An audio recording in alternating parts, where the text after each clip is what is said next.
E aí, meu amigo, tudo bem? Beleza? Professor Roque Alves, para mais uma super videoaula de biologia, onde na aula de hoje a gente vai dar continuidade sobre o nosso assunto, sobre os seres vivos, mais precisamente sobre os micro-organismos. Nós já estudamos os vírus, já tivemos aulas sobre bactérias, e dando continuidade à nossa linha evolutiva do ser vivo mais simples para o mais complexo, o próximo grupo são os representantes do reino protista, beleza? Esse reino tão importante, você tem que saber isso aqui, cara, porque é muito importante, beleza? Então vamos começar a apresentar esse reino para você, que é o reino protista. Primeiramente, o reino protista, ele constitui o primeiro grupo de seres vivos que possui a célula do tipo eucarionte. Lembra que as bactérias, o ser vivo anterior, ele possui células do tipo mais simples, do tipo procarionte. Agora, os representantes do reino protista já possuem células muito mais complexas, que são as células eucariontes, beleza? Depois a gente vai falar um pouquinho sobre como que surgiu a célula eucarionte, certo? Bem, vamos falar quem faz parte do reino protista. O reino protista, ele inclui dois grupos de seres vivos bem diferentes: os protozoários e as algas, certo? Bem, vamos lá. Quem são os protozoários? Para você que não sabe o que é um protozoário. Um protozoário, como é que eu classifico um protozoário? Um protozoário é um ser vivo unicelular, eucarionte e heterótrofo. Ou seja, é um ser vivo que só possui uma célula, é um ser vivo que possui a célula do tipo eucarionte e é um ser vivo, que não produz o próprio alimento, certo? É por isso que o nome protozoa significa como se fosse primeiros animais, daí vem, ou animal primitivo, certo? Mas isso não é lógico, que o protozoário não é um animal, porque os animais são pluricelulares. Mas coloca assim, que os protozoários são como se fossem animais unicelulares, certo? Ou seja, são heterótrofos, que são a característica comum entre os animais e os protozoários, beleza? Agora lembra, para que você seja um protozoário no planeta Terra, você tem que ser unicelular, você tem que ser heterótrofo e você tem que ter a célula mais complexa do tipo eucarionte, certo? Agora, como eu disse, além dos protozoários, dentro do reino protista nós possuímos também as algas. Perceba, as algas aí, elas são seres vivos completamente diferentes dos protozoários, mas estão agrupados dentro do mesmo reino, certo? Então, professor, o que um ser vivo precisa para ser chamado de alga no planeta Terra? As algas, elas podem ser unicelulares, chamadas de microalgas, como você pode ver aqui, algas formadas por apenas uma célula, mas as algas também elas podem ser pluricelulares, chamadas de macroalgas, algas grandes, complexas, visíveis a olho nu, beleza? Então as algas elas podem ser uni ou pluricelulares. As algas, elas são todas autótrofas, certo? Lembra, igual as plantas, as algas, elas produzem o próprio alimento. Não é à toa que muitas delas são verdes, como as plantas, beleza? Então, o autotrofismo, existe nas algas, todas as algas produzem o próprio alimento. E assim como os protozoários, as algas possuem a célula complexa, a célula eucarionte. Então beleza aí, aprende a diferenciar um protozoário de uma alga. Um protozoário é heterótrofo, é eucarionte e unicelular. Dentro desse mesmo grupo, que é o reino protista, você tem seres vivos que podem ser uni ou pluricelular, autótrofo e eucarionte, que são as algas. Então você tem dois grupos de seres vivos bem diferentes dentro do mesmo reino, que é o reino protista. Beleza? Muito bem. Agora, eu acabei de falar para você que os primeiros grupos de seres vivos eucariontes são os protozoários. E é importante que você aprenda como que surgiu a célula eucarionte. E existe uma teoria muito interessante sobre o surgimento da célula eucarionte, que é essa teoria aqui, a teoria da endossimbiose. O que é isso? Essa teoria muito interessante fala que a célula eucarionte surgiu a partir do englobamento de algumas bactérias. Ou seja, uma célula sem organelas, ela por um acaso englobou uma bactéria e essa bactéria, ao invés de ser devorada, digerida, ela começou a trabalhar dentro daquela célula. E aquela célula achou mais vantajoso manter essa bactéria dentro dela e essa bactéria trabalhar para a célula certo? Do que digeri-la, certo? Como assim, professor? Não estou entendendo. Então, olha só que loucura isso aqui, meu amigo, né? Acredita-se, né, de acordo com a teoria da endossimbiose, que duas organelas muito importantes, que é a mitocôndria, responsável pela respiração celular, e o cloroplasto, que são células, que são organelas que fazem a fotossíntese, essas duas reações químicas muito importantes, que é a respiração celular e a fotossíntese, que essas duas organelas são bactérias, certo? Ou seja, o que faz fotossíntese para as plantas e o que respira dentro das suas células aí são bactérias que estão fazendo isso para você. Ou seja, a célula eucarionte, ela englobou uma bactéria e essa bactéria começou a trabalhar dentro da célula e hoje nós chamamos essa bactéria de organela, certo? É lógico, hoje a gente não fala que a mitocôndria é uma bactéria. Hoje nós colocamos a mitocôndria e o cloroplasto como organelas, porque a relação de dependência da célula eucarionte com essa organela já é muito grande, é fundamental para a sobrevivência de qualquer ser vivo. Então, em determinado momento do planeta, uma célula, né, eucarionte, só que sem organelas, englobou a mitocôndria e essa mitocôndria começou a utilizar o oxigênio, certo, como fonte de energia e começou a produzir muito mais energia do que uma célula anaeróbia, que é uma célula que não utiliza o oxigênio, certo? Beleza? Assim como a célula vegetal foi uma célula que englobou, além da mitocôndria, uma cianobactéria, fazendo assim com que essa célula, né, formasse as primeiras microalgas. Ou seja, olha que loucura isso, meu amigo. A mitocôndria e o cloroplasto, de acordo com a teoria da endossimbiose, são duas bactérias que começaram a trabalhar dentro de uma célula e assim assumiram suas funções. Ah, professor, que viagem é essa? Que prova você tem? Que prova existe dessa teoria? Meu amigo, várias. Primeira, olha só que interessante. O cloroplasto e a mitocôndria possuem várias características de bactérias. Você teve aula sobre bactérias e você verificou aqui, por exemplo, que as bactérias, a principal forma de reprodução das bactérias é através da divisão binária, elas se autoduplicam. Você sabia que a mitocôndria e o cloroplasto também se autoduplicam, igual a bactéria? É como se fosse uma bactéria que está ali dentro. Então, de acordo com a necessidade de oxigênio ou a quantidade de luz que está presente, tanto as bactérias, tanto as mitocôndrias quanto os cloroplastos possuem a capacidade de se autoduplicar. Uma outra característica interessante é que tanto o cloroplasto quanto a mitocôndria possuem um DNA próprio, certo? Então, tanto a mitocôndria quanto o cloroplasto possuem um DNA só dessa organela, igual a uma bactéria, certo? Além disso, né, tanto a mitocôndria quanto o cloroplasto possuem ribossomos, que são estruturas que produzem proteínas, semelhantes às das bactérias. Ou seja, tem várias características que mostram que tanto a mitocôndria quanto o cloroplasto, que são duas organelas muito importantes para a célula eucarionte, elas são bactérias. E essas bactérias assumiram a função dentro da célula, dando origem à célula eucarionte. Essa é a teoria da endossimbiose, certo? Endo, a entrada de alguns seres vivos ali, que seriam as bactérias, que começaram a trabalhar em simbiose com a célula, ou seja, em dependência dentro dessa célula. E a célula passou a ser dependente dessas bactérias que hoje são a mitocôndria e o cloroplasto. Essa é a teoria da endossimbiose, certo? Então perceba, quais são as características da mitocôndria e do cloroplasto que mostram que essas duas organelas já foram bactérias, né? O seu tamanho reduzido, o seu DNA próprio e a sua capacidade de autoduplicação dessas duas organelas, né, mostrando que elas, né, possivelmente em tempo atrás já foram duas bactérias que foram englobadas pela célula eucarionte. Então perceba que a célula vegetal a célula animal foi aquela célula que englobou somente a mitocôndria, que deu origem aos protozoários. E os protozoários deram origem, com o passar do tempo da evolução, a todos os animais, certo?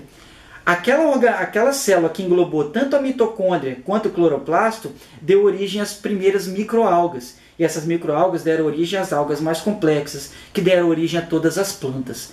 Olha que loucura isso aqui, meu amigo. Então essa teoria da endossimbiose é um marco para a evolução de todas as espécies de animais e de plantas, né? Porque foi uma organela que começou a trabalhar em simbiose que deu origem a todos os protozoários, que os protozoários deram origem aos animais, de acordo com a teoria da evolução.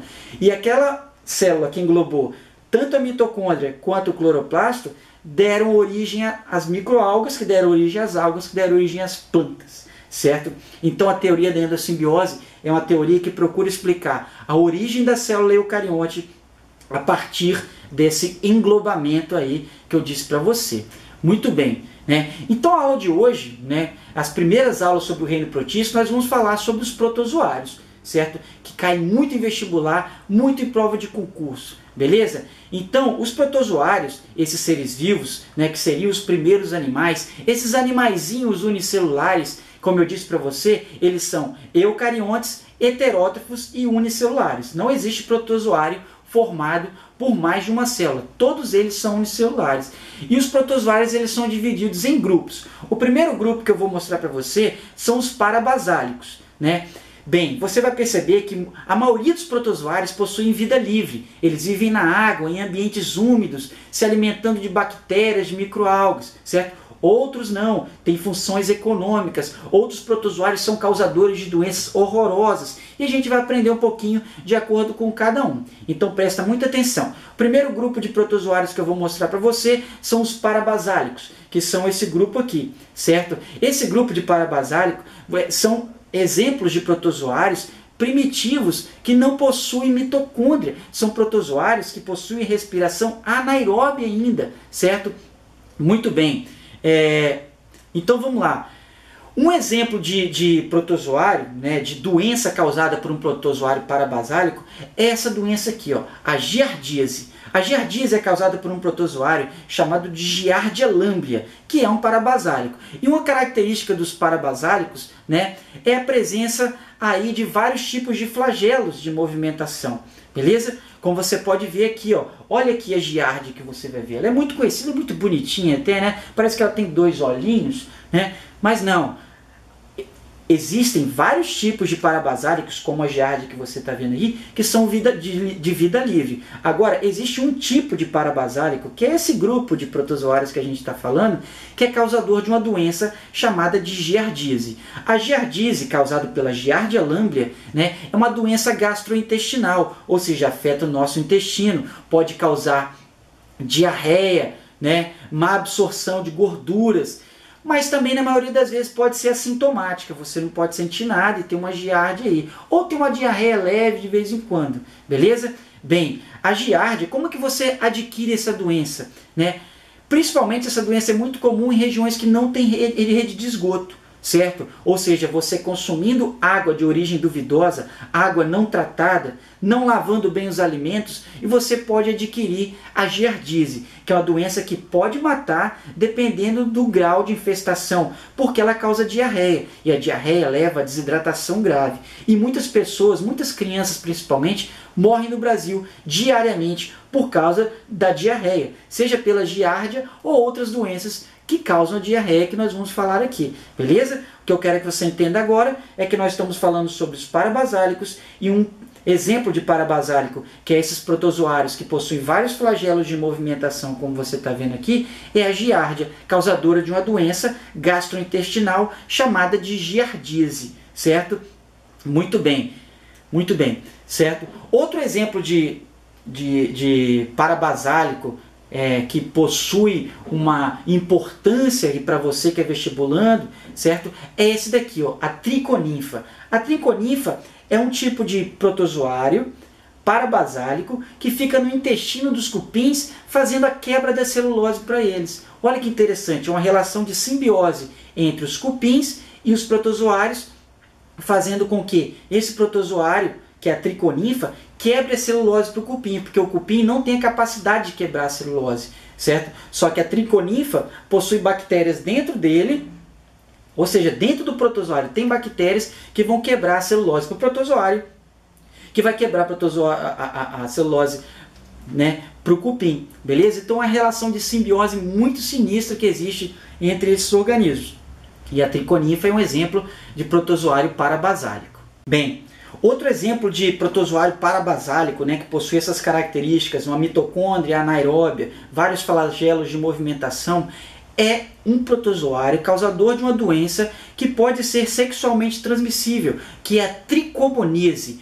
O agente causador é um protozoário chamado de Trichomonas vaginalis, certo? E essa doença, como eu disse, é uma doença sexualmente transmissível que possui como sintomas, né, corrimento amarelo esverdeado, principalmente na região da vagina. Então, mulheres que possuem tricomoníase vão desenvolver esses sintomas, que é mau cheiro na região genital, corrimentos, certo?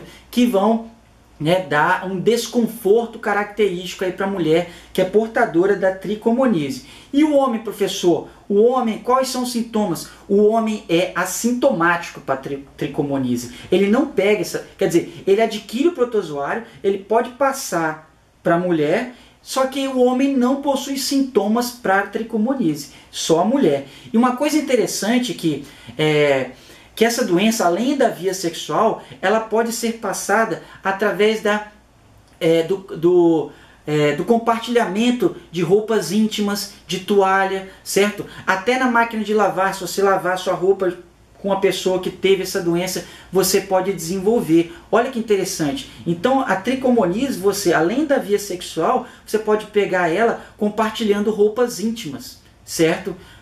Beleza? Então é muito importante. Então você pode pegar em piscina, isso daí também, certo? Por isso que não é bom você não compartilhar piscinas e ambientes e roupas, né, ali íntimas. É lógico que é uma falta de higiene muito grande, porque você pode desenvolver essa doença causada por um protozoário parabasálico, né, que é o Trichomonas vaginalis, causador da tricomoníase, certo? Beleza? Então ele vai possuir uma característica bem semelhante com o protozoário da giardia, que é aquele causa. Então você percebe que dentro dos grupos de protozoários que nós vamos falar, eles vão possuir características semelhantes. Os parabasálicos são esses protozoários que possuem uma mitocôndria anaeróbia, vários flagelos de movimentação, como a triconífa, como a giardia, né, e como o Trichomonas vaginalis, causador dessa doença sexualmente transmissível aí. Beleza? Bem, um próximo grupo de protozoários são os amebozoários. Esse aqui você já deve ter ouvido falar. Você já deve ter conhecido ou já visto alguma imagem de uma ameba. Uma ameba é um exemplo de protozoário. É um ser vivo unicelular, heterótrofo e eucarionte. A grande maioria das amebas são de vida livre, certo? Se alimentando, vivem na água, se alimentando de bactérias, como eu disse, certo? As amebas, elas são muito caracterizadas pela presença dos pseudópodes, que são esses pés falsos, né? Um pé gelatinoso que engloba substâncias, fazendo a chamada de fagocitose. A fagocitose é o englobamento de partículas sólidas a partir desse processo. Então, muitas células nossas fazem fagocitose, como os glóbulos brancos. Mas dentro do grupo dos protozoários, existem as amebas, que fazem o englobamento de substâncias e possuem esses pseudópodes aqui, esses pés gelatinosos que caracterizam esse grupo dos amebozoários. Como eu disse, grande parte dos amebozoários tem vida livre, certo? Só que existe um grupo de ameba, né, uma espécie chamada de entamoeba histolítica, que vai causar uma doença gastrointestinal também, chamada de amebíase. A amebíase é uma doença que afeta o intestino grosso, certo? Prejudica a absorção de alimentos, pode levar a uma diarreia muito forte e dores abdominais, certo? Qual é a forma de como que a gente evita essa doença, professor? Da mesma coisa, né? Através de uma rede de esgoto eficiente na sua cidade, você evita doenças como essa, certo? Então você não ingerindo água de origem duvidosa, lavando bem as mãos e os alimentos, você não adquire a ameba e vai desenvolver as diarreias características dessas doenças.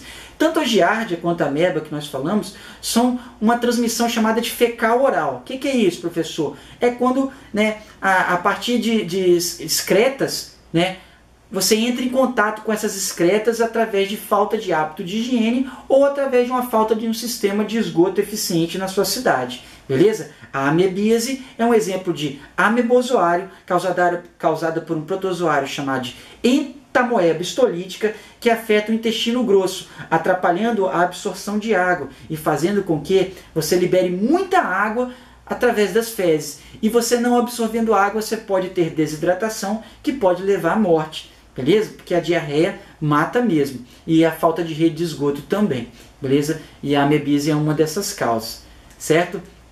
Muito bem. Agora a gente falou de alguns tipos de protozoários de vida livre. Agora a gente vai falar de alguns protozoários que não causam doenças. Um exemplo deles são esses daqui, os foraminíferos, né? Os foraminíferos são exemplos de protozoários, né, que são grandes representantes do zooplâncton, certo? Então perceba que muitos protozoários fazem parte do zooplâncton. O que é zooplâncton? São plâncton são micro-organismos que vivem na água em suspensão, que são heterótrofos, fazem parte da cadeia alimentar, sendo considerados consumidores primários dentro da cadeia alimentar, certo? Então, os outros grupos que eu falei, das amebas, eles também fazem parte do zooplâncton. Os foraminíferos possuem uma diferença em relação aos outros protozoários, que é pelo formato do exoesqueleto. Então ele vai ser unicelular, vai possuir um exoesqueleto formado de carbonato de cálcio, como você está vendo aqui, certo? Muito bem. E daí, professor? E daí que eles vão ficar lá em suspensão na água, se alimentando de bactériazinhas, tudo bem com esse esqueleto de formato de carbonato de cálcio. Mas a importância econômica deles é que os foraminíferos, eles são grandes formadores de rochas sedimentares.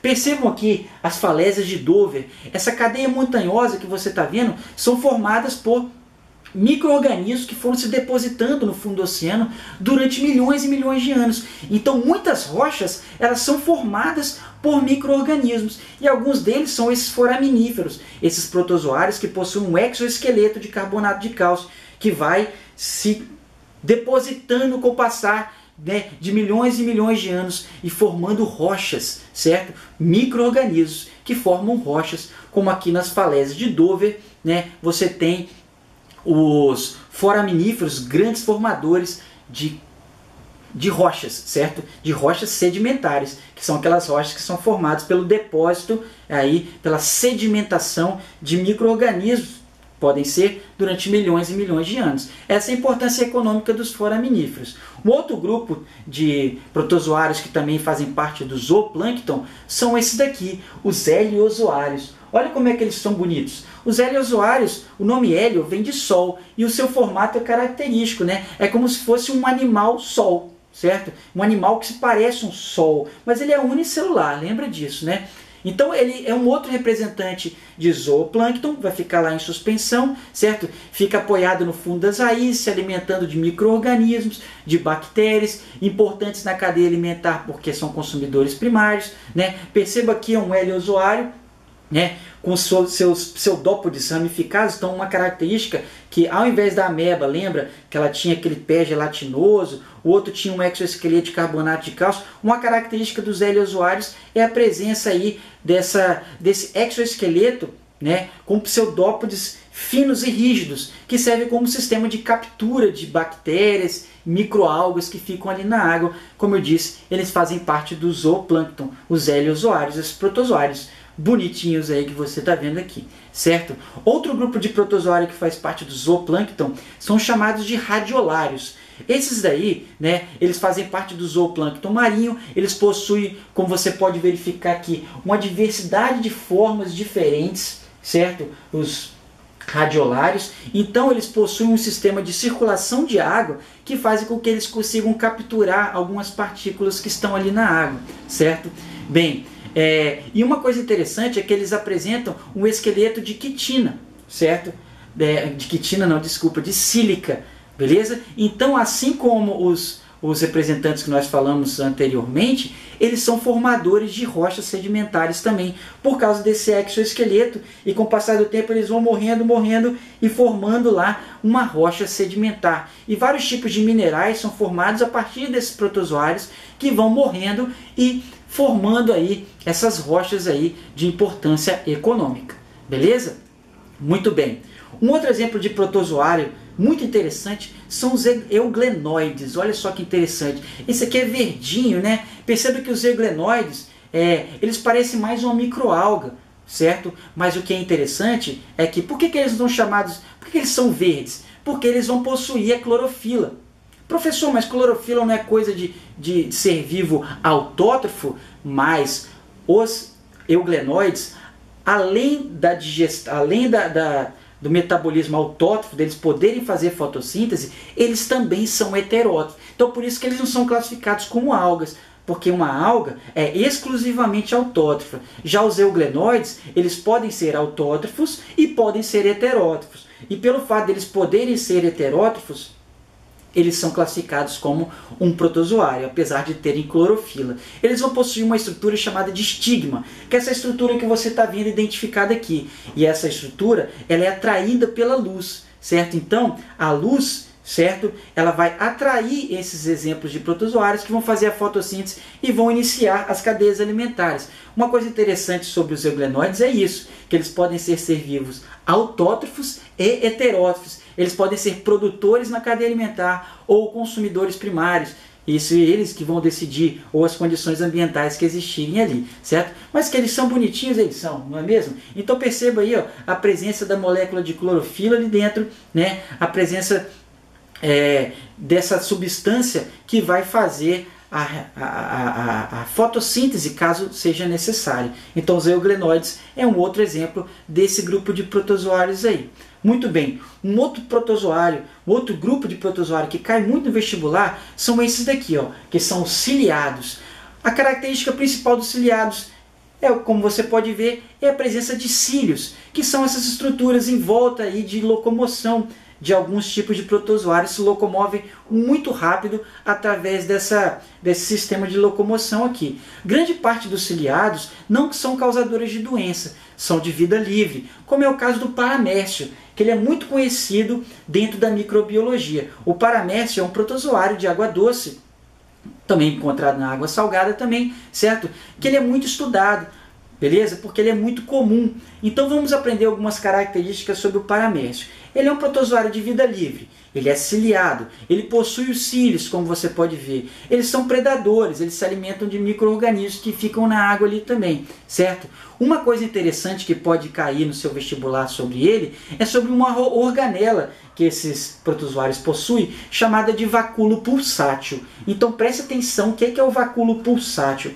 O vacúolo pulsátil é uma estrutura de osmorregulação. Você já deve ter aprendido, né, em bioquímica, né, que existe a osmose, que é um tipo de transporte de água que acontece para dentro e fora da célula de acordo com o grau de concentração. Como assim, professor? Na água doce, os protozoários eles são mais concentrados que a água. Então a tendência da água é entrar dentro do paramécio. Só que esse paramécio iria explodir, já que ele não tem parede celular, né?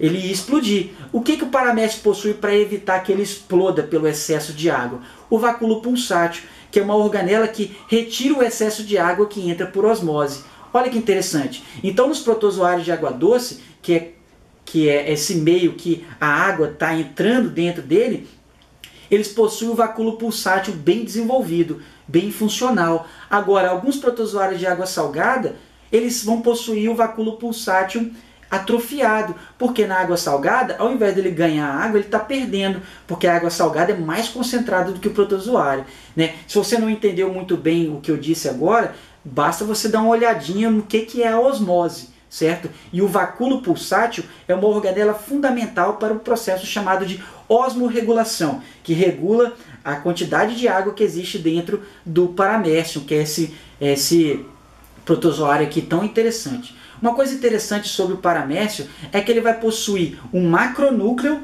que é o núcleo principal, e um micronúcleo, certo? Que serve para ele fazer um processo chamado de conjugação, que eu falei para você que existe, é uma coisa que existe em comum com algumas bactérias, né? Então, esse micronúcleo que você está vendo que os protozoários paramécios possuem, serve para que eles possam trocar material genético com outros paramécios e assim aumentar a variabilidade genética. Olha só que interessante. Então o paramécio, né, ele é um ser vivo unicelular, só que muito complexo, né? Tem muitas organelas. Você percebe que os protozoários eles são muito mais complexos que as bactérias, porque ele já possui a célula do tipo eucarionte. Então é muito importante que você saiba a função do vacúolo pulsátil, que é controlar a osmorregulação, a entrada e saída de água, né? E o fato dos paramécios possuírem um macronúcleo, que é o núcleo principal, e o micronúcleo, que serve para que eles possam trocar material genético com o outro. Isso é uma forma de variabilidade genética que existe dentro dos micro-organismos. Só que assim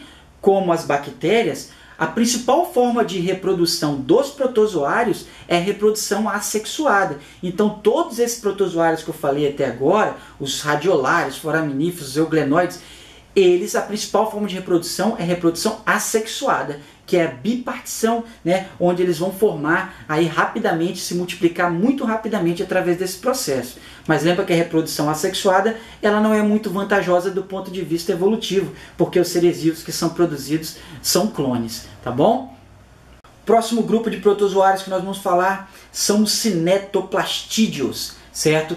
Bem, esses cinetoplastídeos aqui são muito importantes. Existem alguns representantes de vida livre, só que existem outros causadores de doenças terríveis, como a gente vai falar aqui, certo? Bem, uma característica dos cinetoplastídeos é essa aqui, ó, é a presença de uma mitocôndria próxima ao flagelo de movimentação. Essa mitocôndria é chamada de cinetoplasto, certo? E essa mitocôndria é o que caracteriza os cinetoplastídeos, que ele possui um flagelo de movimentação e uma mitocôndria que vai fornecer energia para que esse flagelo possa se movimentar, certo? A maioria é de vida livre, vive na água doce, água do mar, solos úmidos e alguns são parasitas. Agora, se você quer fazer vestibular, meu amigo, não quer errar uma questão sobre protozoários, você tem que saber sobre uma das doenças que mais acometem, que mais matam no Brasil, que é causada por um cinetoplastídeo, que é a doença de Chagas, certo?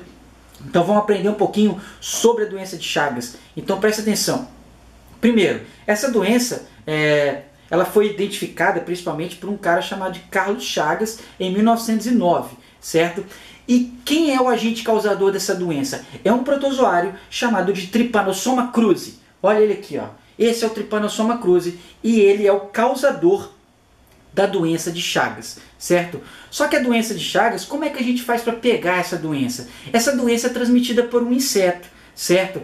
Que inseto é esse? O barbeiro, beleza? Então você tem o barbeiro, a fêmea do barbeiro, certo?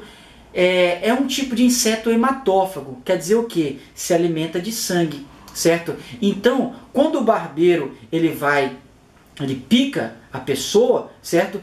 Ele elimina o protozoário que fica localizado no estômago dele na corrente sanguínea e a pessoa adquire a doença de Chagas, certo? Uma coisa interessante é que o protozoário Trypanosoma cruzi ele fica juntamente com as fezes. Então esse protozoário, né, ele pica geralmente o rosto. Por que isso? O protozoário não, desculpa. O barbeiro, ele é chamado de barbeiro porque ele pica o rosto das pessoas. Porque, como ele é um animal hematófago e ele tem hábitos noturnos, certo? Ele vai, geralmente o rosto da pessoa não está coberto à noite, então ele vai picar o rosto, certo? Na hora que ele vai picar, ele libera uma substância anestésica, e essa substância anestésica faz com que você não sinta a picada do barbeiro. Então ele vai sugar o seu sangue, que é o que ele quer, e eliminar as fezes contendo o Trypanosoma cruzi. E esse Trypanosoma cruzi, ele vai entrar na corrente sanguínea, certo? E causar os vários sintomas característicos. O primeiro, né, é essa marca característica aqui da picada do inseto. Mas isso quem causa é o inseto, certo? Agora, os sintomas da doença de Chagas vão aparecer muitos anos depois. E quais são esses sintomas na maioria das vezes, né? É a chamada de cardiomegalia, que é o aumento do tamanho do coração, certo? E o megacólon, que é um aumento do tamanho do intestino grosso, certo? Então isso é causado pela uma reação do organismo contra a multiplicação assexuada que acontece desses protozoários aí dentro dessas estruturas musculares. Então ele vai afetar as células musculares desses dois órgãos, o que leva geralmente a pessoa à morte, certo? Depois de muito tempo que ela adquiriu a doença de Chagas, principalmente por causa das arritmias cardíacas causadas pelo aumento do tamanho do coração, beleza? Então, o principal sintoma, os sintomas mais graves da doença de Chagas é a cardiomegalia e o megacólon, causado aí por esse protozoário, né, que é o Trypanosoma cruzi, causador da doença de Chagas, transmitida pelo barbeiro, certo? Muito interessante. Agora, como que a gente faz para combater essa doença, professor? Primeiramente, é uma doença de caráter tropical, assim como as doenças transmitidas por insetos, né? Então, locais mais quentes, você vai ter essa doença em maior quantidade. Só que uma coisa interessante é que, como você faz para evitar essa doença, é impedir com que o barbeiro te morda, certo? Porque o barbeiro que é o transmissor da doença, certo? Então você pode usar telas de proteção à noite, em locais que possuem essa grande quantidade do barbeiro, né? Usar inseticidas para combater esse inseto transmissor aí da doença de Chagas. Mas uma coisa interessante é que essa doença está associada à miséria e à pobreza. Por quê? Muitos barbeiros, eles usam essas moradias, que são as casas de pau a pique, para se reproduzir. Ou seja, então a pessoa que mora nessas casas de pau a pique, ela está morando junto com o barbeiro, porque o barbeiro utiliza as frestas da casa de pau a pique aí para se reproduzir, por causa da temperatura, que é muito quente, que é ideal para ele. Então, esse tipo de moradia auxilia na multiplicação da doença de Chagas, certo? Porque o barbeiro utiliza as casas de pau a pique para se reproduzir, tá bom? Bem, pessoal, olha só, eu espero que você tenha gostado dessa aula. Essa é a nossa primeira aula sobre protozoários, certo? Então é importante que você assista às outras, onde nós vamos falar sobre outras doenças também causadas por protozoários, que eu não gosto que a aula fique muito longa, beleza? Então, assista essa aula, verifique quais doenças que foram trabalhadas, quais são as doenças causadas por protozoários que nós trabalhamos nessa aula, e na próxima aula a gente dá continuidade sobre estudos protozoários, falando sobre as outras doenças, tá bom? Até já, professor Roque, professor de Biologia, te aguardo na próxima aula, a aula 2 de protozoários. Valeu!